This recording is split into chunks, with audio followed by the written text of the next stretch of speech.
Il y a une chose dont je suis sûr, et c'est qu'on ne gagne pas une guerre, non pas une guerre contre la Russie, nous ne sommes pas en guerre contre la Russie, mais on ne gagne pas une guerre pour nos valeurs, pour la démocratie, pour la souveraineté des peuples, pour les grands enjeux qui nous poussent à être solidaires de la nation ukrainienne sans faire des sacrifices.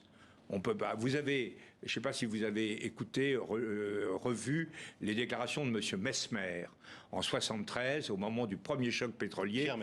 Pierre Messmer, Premier ministre de l'époque, qui annonce les sacrifices. Et quand on écoute ça, on se dit, tout le monde se dit, ah, on ne pourrait pas demander tant de sacrifices aux Français. C'est vrai qu'on ne pourrait pas. Mais l'idée qu'on puisse gagner un tel conflit, un tel enjeu, sur des choses qui sont si importantes pour nous, sans faire de gros efforts et sans faire un certain nombre de sacrifices, même si la période électorale ne nous porte pas à le dire, c'est quelque chose qui me paraît évident. Et même si la période aussi écologique ne nous permet pas de le dire aussi.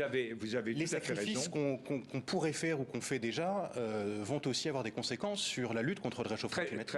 Ça, c'est une des contributions négatives, il y en a beaucoup, des initiatives de M. Poutine à l'avenir de la planète, elle est là. C'est que nous sommes obligés d'abord de consacrer beaucoup d'argent aux dépenses militaires. Ça sera ça de moins qu'on pourra consacrer à la transition énergétique, donc c'est très mauvais. On est obligé de raisonner en termes d'indépendance énergétique, donc éventuellement ça va plutôt être favorable au charbon. Donc tout ça est tout à fait contraire aux accords de Glasgow.